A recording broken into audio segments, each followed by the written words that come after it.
Life is a journey of love, or it is nothing at all. Let me say it again. Life is a journey of love, or it's nothing at all. 10 times in the New Testament, the phrase love your neighbor is written. 10 times in the New Testament alone. And I've just come to believe that when God says something over and over and over again, it must be a big deal to him. Amen. Everything comes about love. And we've put a value on that, and we've put a price on that. The question is, what is it really worth? Love.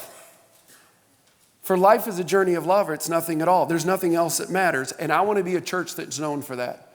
I want to be a church that's our reputation. They're just people who love. And I want you to think about that. They don't just love those who are sitting beside them right now. That somehow, if that seems to go away, that somehow that love would drift. I praise God that my God's love never falters. I praise God that my God's love for me doesn't discredit me, doesn't disown me, doesn't forsake me, even when I'm at my worst. I'm so grateful for a love that where Paul wrote to Timothy, even if I deny him, he will not deny me.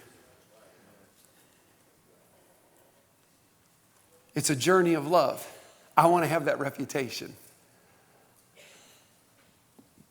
Love.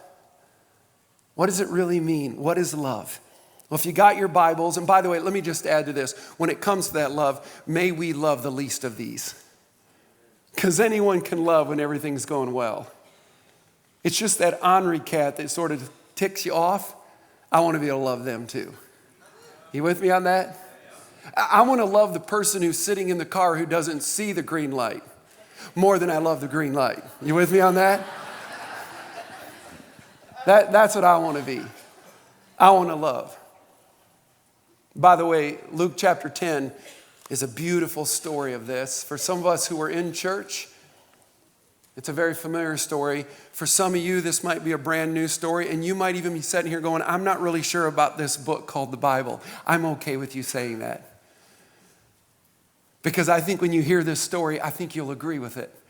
And maybe this story will help you understand how beautiful this book is. It's just a wonderful story. Luke chapter 10, beginning in the 25th verse. On one occasion, an expert in the law, I love that, stood up to test Jesus. This dude's an expert. This is the guy that sets the standard for what it means to be a lawyer. When he took his boards, I'm pretty sure that everybody else wished that he or she was him.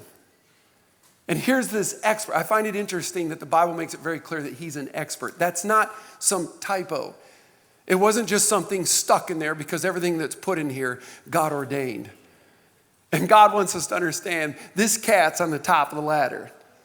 This cat, when it comes to lawyers, is the highest in the food chain. And it says, on one occasion, an expert in the law stood up to test Jesus. Teacher, what must I do to inherit eternal life? Let me just help you with this. What must I do to be saved? Notice that Jesus is going to say, bow your heads and pray this prayer. Because I'm pretty sure that God, who listens to our prayers, could care less about what we say and more about where it's really coming from. Nothing's hidden. You can sound all good. You can say all the right words. But the Bible says that God checks the heart. He knows what the real motive is. But notice that Jesus doesn't say, hey, you want to get to heaven, you need to pray a prayer. I find that interesting because all the way through Scripture, God's all about action. By the way, he's all about love. He says, you'll know who my disciples are, not because they can quote theology or they've memorized Scripture. He doesn't say that. He says, you'll know who my disciples are not by what they give, at least by way of physical things. He says, you want to know who my followers are? Don't listen to their prayers. Watch how they love. Watch how they love. You'll spot them. Watch how they love. So Jesus answers the question, what is written in the law? You know, those first 5 books of Moses, Genesis, Exodus, Leviticus, Numbers, Deuteronomy. What's written there? How do you read them? The man answers, love the Lord your God with all your heart and with all your soul and with all your strength and with all your mind, and love your neighbor as yourself. You've answered correctly. Do that and you'll live. Just do that. You love me and you love others, and you'll have eternal life. Isn't that interesting? I just find it interesting. But he wanted to justify himself. Isn't that usually what happens? So we asked Jesus, well, then who is my neighbor? Here comes the story. In reply, Jesus said, a man was going down from Jerusalem to Jericho when he fell into the hands of robbers. I just want to help you with this. Jericho is the first city of God. If I could put this in a picture form, go back to the beginning of Genesis. Jericho is the Garden of Eden. It's the first city of God, the first one that God says, listen, I will keep my promises. You trust me. We know the story. Walk around the city and the walls will fall by your worship, not by your army. Don't make war. Lift up my name. The first city of Jericho is the first, if you will, presence of God. And then we've got the city of Jerusalem, which is God's last anthem, where Jesus would be crucified, dead and buried, but rise from the grave. And there's this in-between, if you will.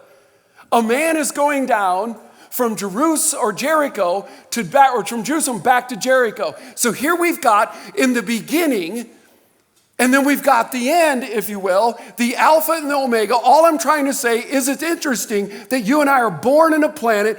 We want to go home to be with Jesus, but there's this middle little road called life. It's just a little road in between called life, and it just seems to be pretty hard sometimes, doesn't it? Seems to be filled with a lot of robbers and people that just want to keep us down. Seems to be filled with a lot of pain. And here's a man who's in between. And he falls in the hands of robbers. They strip him of his clothes, beat him, and they went away, leaving him half dead. A priest happened to be going down that same road. And when he saw the man, he passed by on the other side. We're talking about a church person here. One who takes on the title that I'm a follower of Jesus. And he sees someone in need and he walks by on the other side. Isn't that interesting? So to a Levite, the worship leaders, the 13th tribe, if you will, of the 12. When he came to the place and he saw him, he too passed by on the other side. But a Samaritan, by the way, the Jews hated Samaritans. 400 years prior to Jesus coming, there was a massive exodus. And the Jews were dispersed. Some of them went to the north country, out into the northwest country, into a place called Samaria. It just happens over time, doesn't it? That all of a sudden they start relationships outside of their faith. If I could just help you, a Samaritan was a Jew, but they were a half-breed Jew. They somehow got mixed up, if you will, with people they shouldn't have been mixed up with. And so when they came back to rebuild the temple, the quote, pure Jew, the quote, good Jew, said, you don't belong, and they pushed him out and said, you can't be a part. And they went back to Samaria, and they were filled with a lot of anger. In fact, if you study history, you will know that when the Jews went to the north country, they went to the east side of the Jordan to go north, and that's how they came back, because if you went to the west side, no kidding, it may cost you your life. And isn't it just like Jesus to take the one that everybody doesn't like and make him the hero of the story? Isn't that just like Jesus? He doesn't go looking for the cream of the crop. He goes looking for the crap of the world.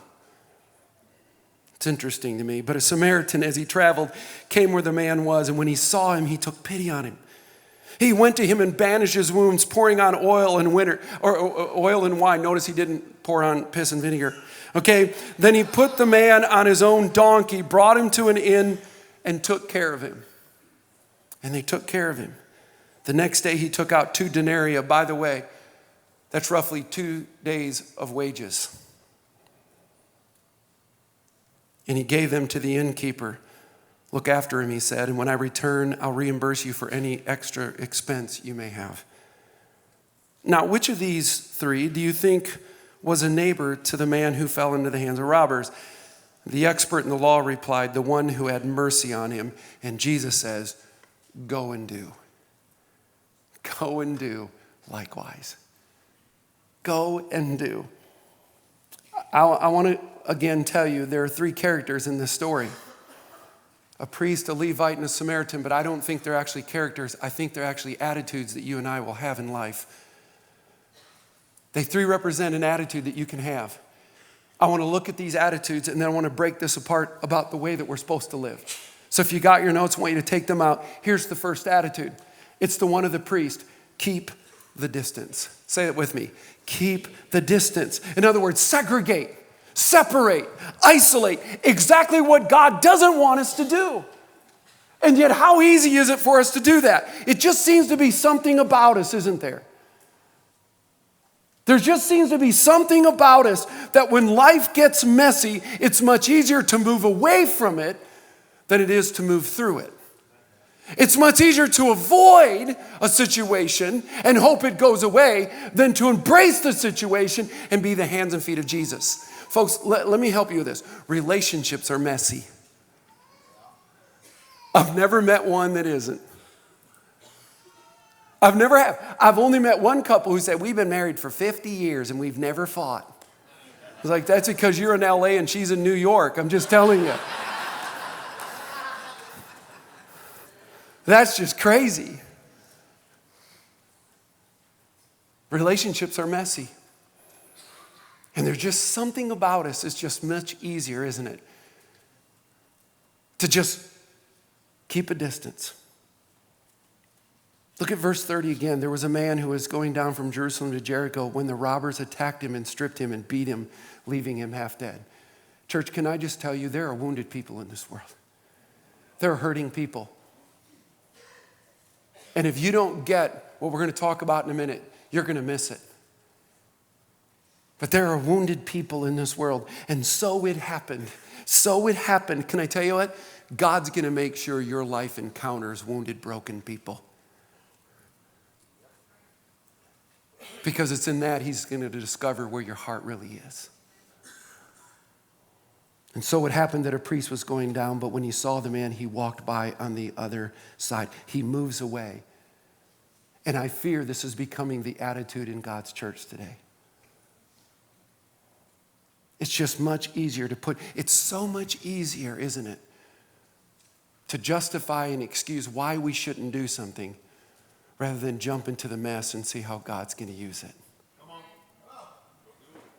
You might want to write this down. People are never distractions. People are never distractions. They're God-given opportunities.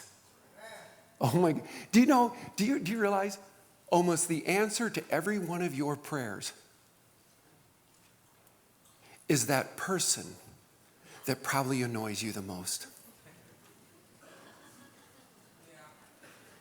I just wonder how many times God has sent us the answer to our prayers, but we were looking for it in all the wrong way. Because God couldn't do that. I mean, there's just no way. God, we're struggling financially. There's no way this homeless dude could help us. And God's going, oh my goodness, you ain't got a clue who I am. You're just looking in the wrong penthouse. God can do some of his greatest work in the outhouse. Amen? Come on, man. All right? Folks, listen. Watch this. People will mess up your plans. People will always mess up your plans, but they will never mess up God's purposes. They will never mess up God's purposes. Oh my goodness.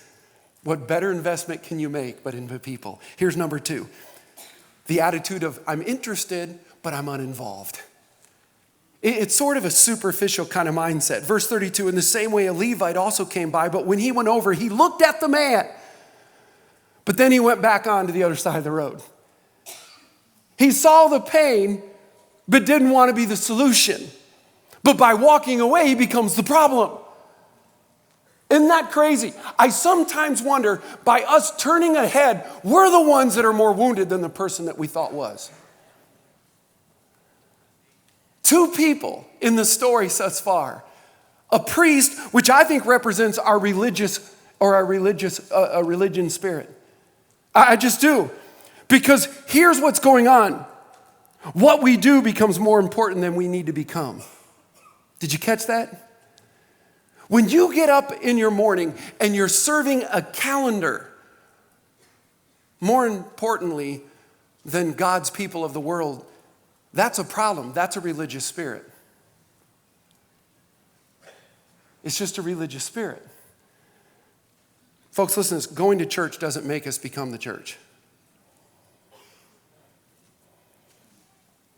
It's when we start to understand why God put us in the world, and we're going to come to that in a minute. But then there's the Levite, which represents our worship, our relationship to God.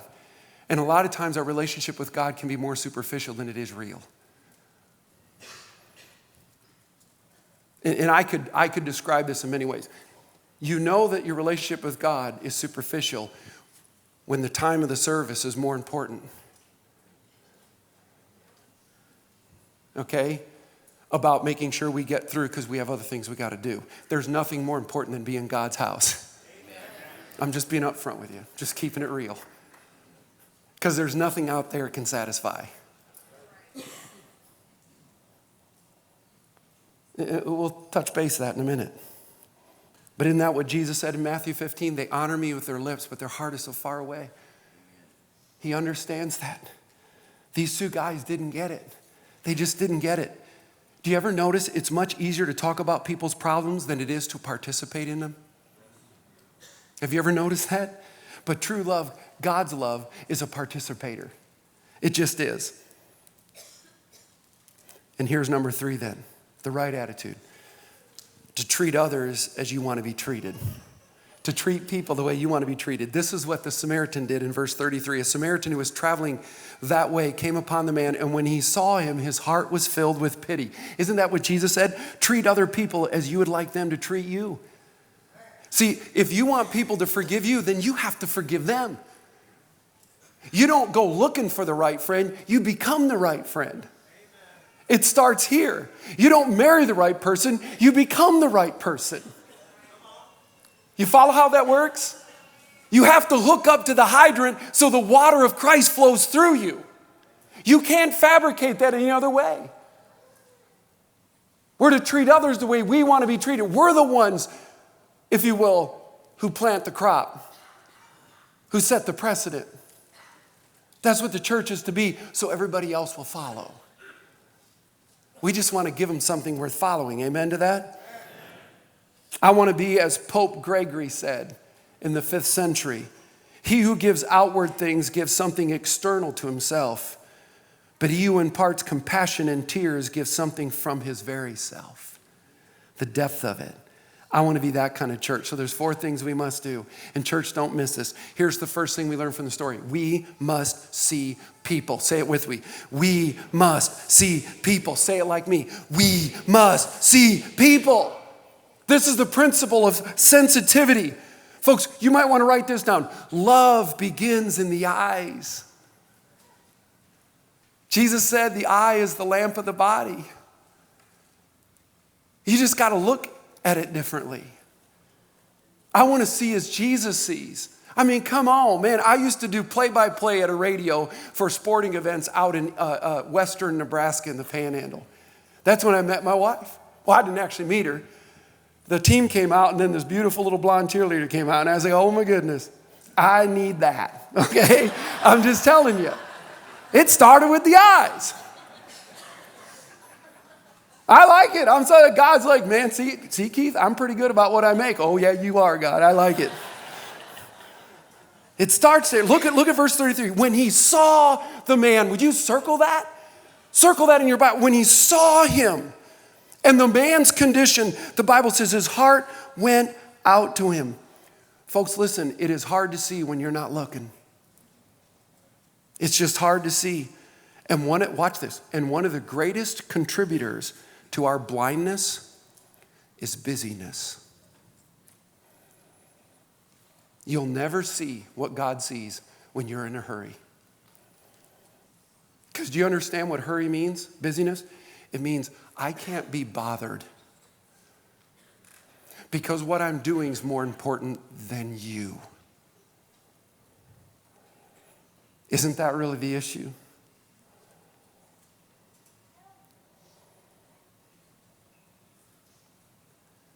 Have you ever watched Jesus? I always tell people when you read the Gospels, don't listen to Jesus when you first read through them. Just watch him. Talk about someone who was always interrupted. Talk about someone whose day never went according to plan, but it went according to his plan. That's why Jesus said, it's not about my will, it's about my Father's will. I only do what the Father wants me to do. That's why I start my day with the Lord. Because if I start my day with me, there's a high probability I might leave the Lord out. But when I start with the Lord and I come to him, then I start my day with what really matters, and I'm pretty sure if I get my mind and heart right, it's going to go as his plan. And I will see as he sees. To see people. So how do we do this? We slow down. We got to force ourselves to slow down. Because the slower I go, the more that I see. But the faster I go, the less I'll see. Think about it. Isn't it interesting about human nature? The speed limit on the interstate used to be 65 people. Well, it wasn't 65 because as good Christians, we would set the cruise at about 68, 69. You know what I'm talking about. Well, then they moved to 70. So we set it 73, 74. Are you watching what's happening? They put it to 80. We now go 83, 84. If they put it to 85, we're going to go 88, 89. If they go to 90, we're going to go to 94. We're just getting faster and faster because we have so much to do. And yet I'm here to tell you, we have nothing to do. We have everything to become. I'm just telling you. I'm just telling you. That's why Paul wrote, look out for the good of others. Look out for the good of others. Love starts with the eyes. Here's number 2. We must sympathize with people. It's never enough to just see. Our emotions have to kick in. We start with our eyes, but it has to move to our heart that we would feel what they would feel. Verse 33, when he saw him, his heart was filled. It was filled with compassion. Folks, don't miss this. You ready for this? If sensitivity begins with your eyes, you ready for this? Sympathy begins with your ears. Which means if we're going to start seeing as God sees, we got to slow down. But if we're going to hear as God hears, now we have to take time. If your marriage is struggling, can I give you a great gift? Start giving it time. If you stop and you say to me, but Pastor, you understand, I have to have this job because I have to pay the bills. Let me tell you something. Better to get a new job and a lesser house and build that marriage than it is to build your own kingdom and lose everything that really matters to the heart of God. I'm just being upfront. You want to see your children, even if they struggle, because they will, because there's so many voices in the world. But if you want to see your children at one point come back to God, whatever that is, give them time. Your time. Give them your time. Man, my daughter called me up the other day, and I'm telling you, it was just so fun to just sit on the phone with her and just talk with her and just watch her go on. And she's telling me everything she's having at college. I just love that. The 2 fundamental needs that everybody in this room wants, you know what it is? To be seen and to be appreciated. Everybody here wants it. There's an old poem that goes like this. When I asked you to listen, you gave me advice. You didn't do what I had asked. When I asked you to listen, you began to tell me why I shouldn't feel the way that I am, and you trampled on my feelings. When I asked you to listen, you felt the need to say or do something to solve my problem, and you failed me, strange as that seems. Just listen. Advice is cheap. 20 cents will get you both Dear Abby and Billy Graham in the same newspaper. I can do that for myself. I'm not helpless. I may be discouraged. I may be faltering, but I'm not helpless. So please just listen. Just hear me out. And if you want to talk, wait a minute for your turn and I'll listen to you. I love those words. That's what Paul said in Galatians. Share each other's troubles and problems, and in this way you obey the law of Christ. And what's the law of Christ? Love your neighbor. Love your neighbor. Here's number 3. Seize the moment. Oh my goodness. Carpe diem. Seize the day.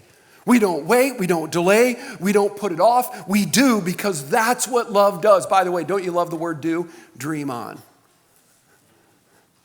That's what I love about those words. Verse 34, he went to him and bandaged his wounds, pouring on oil and wine.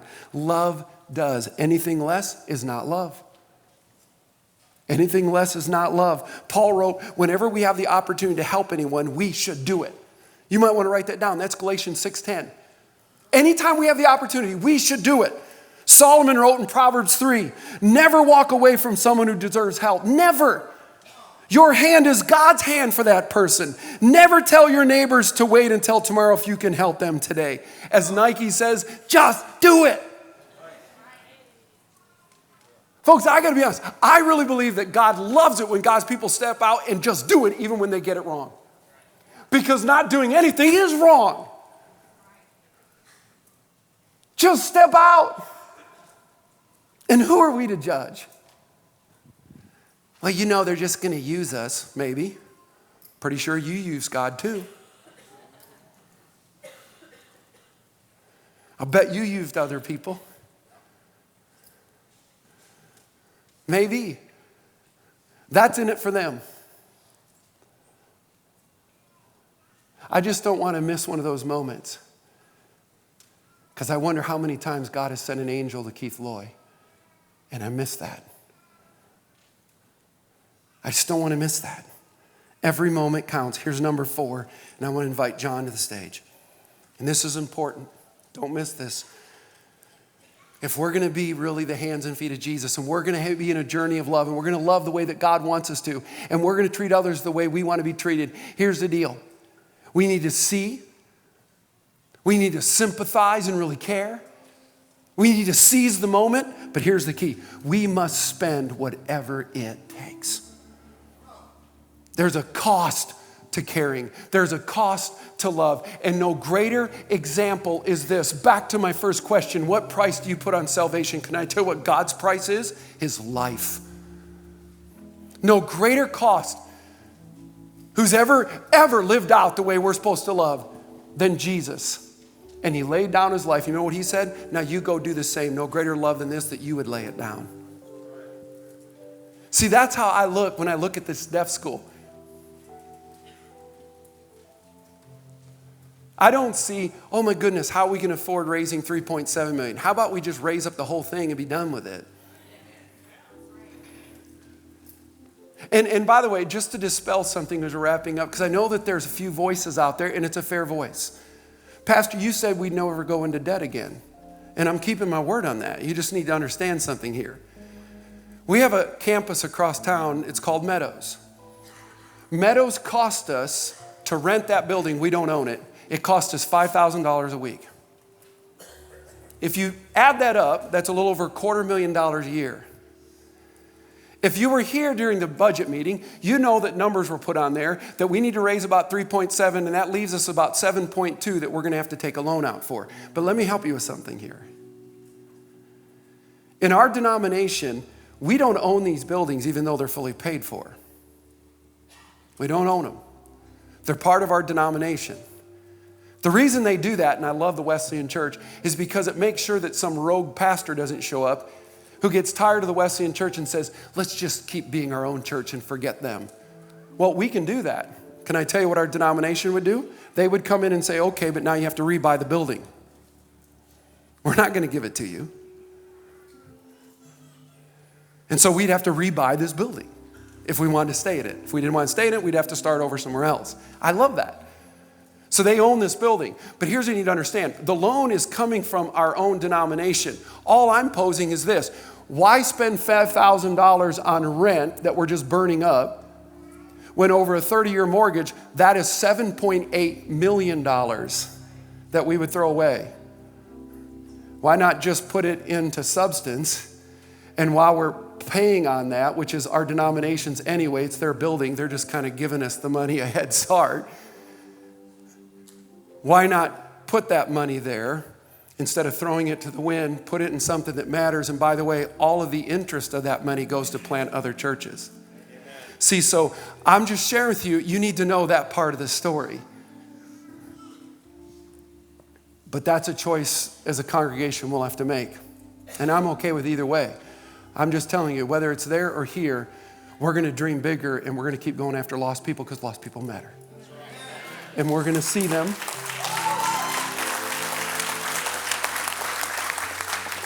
We're going to see them. And we're going to sympathize. And we're going to seize the moment and pay whatever it takes. Because that's the greatest investment we could ever make. What soul, or what price do you put on a soul? Well, I put it on a young man who came into our church who didn't know Jesus, had a drug addiction, had a lot of issues. He found Jesus. We began to mentor him. And he's now in Omaha planting a church. His name's Monty Gannon. That was worth it to me. We had another guy who came into this church, and when he came to one service, his wife came to another because they were already separated. God touched them both. They both came to know Jesus. God put the marriage back together. That was a lot of work. He began to serve in our children's ministry, and now he went down to Yankton to plant his church. His name is Jeff. Todd, his wife is Elaine. And watch this, though. Last weekend, they had only Jeff and his wife and another couple moved to Yankton. 4 people. And last weekend, they haven't even been going for 5 months. And last weekend, they had 75 people in church. It was awesome. What price do you put on it? I put a high price on it, church. I want you to listen to this. I love the story as I'm wrapping up. It's not about who's my neighbor, but to whom can I be a neighbor. That's really the story. And they tell us that if you advertise your church, you'll have about a 2% effect in reaching people. If you have a good pastor, I know that's a deficit here, but anyway, you'll reach about 6%. If you have an organized outreach program and really try to go after lost people, it'll be about 6% of an effect. But you'll have an 86% return. This is the number one way the church grows, 86%. When you see people and really care about them and you make them your friend. And I've always said this. If you're not going to tell your friend about Jesus, I don't want you to be my friend.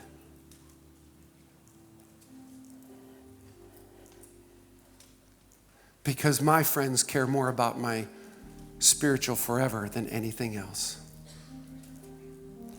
All your friends die. Every friend you got will die. The question is, will they go to heaven or will they go to hell? And I know there's people that say there is no hell. Well, then just live life to every way you want. Hurt people, wound them, use them, whatever. You're going to die. If that's what you think it's all about, then don't be mad when people do it to you. I'm not going to argue it. But I believe that God put eternity, my Bible says, in everybody's heart. And I think people want more than what's going on right now. And the answer is Jesus. Not church and religion, Jesus. Jesus. And I'm asking for the rest of this series, who's your friend? That you just need to say, man, would you just come with me? Just come check it out. Just come check. I'm okay if you say, listen, the dude up there speaking is really weird. He's kind of dorky. Dress is cool. But anyway, but whatever you want to say, you do whatever you want. But I'm just saying, it isn't about me. We're going to lift up the name of Jesus. And I think God's going to do something. And God's going to show them how valuable and how loving they are. So Jesus says, which 3 are the neighbor? And the man says, the one who saw, who had compassion, met his need, and paid whatever it needed to be. And Jesus says, go and do the same. Father, I believe that you're up to something amazing. And I just say thanks. I just say thanks. Thank you that your love is so beyond anything we could fathom. And I'm believing that there's people here that right now in their heart is saying, God, I want that kind of love. God, I want to be that love. Lord, it just comes to a sense of brokenness that we just move through ourselves and say, God, I want to love the way you love. I want to see the way you see. I want to seize every moment. I don't want to miss it. Life is so short. I want to make it count. God, I pray that people are saying in their heart right now. And as your eyes are closed, head bowed, I just want you to listen to this. The team's going to come out and sing. As they sing, I'm going to invite you. I'm going to invite you to stand up. And if you're like me, I'm going to stand at this altar because my heart's cries say, God, I want to see the way you see. I want to see the world. I want to see the harvest. I want to see people the way you see them. God, I want to love them the way you love them, the way you love me. God, I want to have that good Samaritan heart. God, it's not about why the person's down, why they struggle. It isn't for me to render judgment, but to give out mercy the way that you gave to me. And that by coming out and standing at the altar, there's an unbelievable statement in that church. I want to be more of this church because what we're saying is I'm not going to be imprisoned by the thoughts of those around me or what I've known. I just want to step out. I know some may be able, you're not going to be able to, but I know that you're doing it in your heart. But I'm just asking you as they sing that we would have a heart's cry and say, God, I want to be like the Samaritan. I want to be known. I want a reputation to be that in love.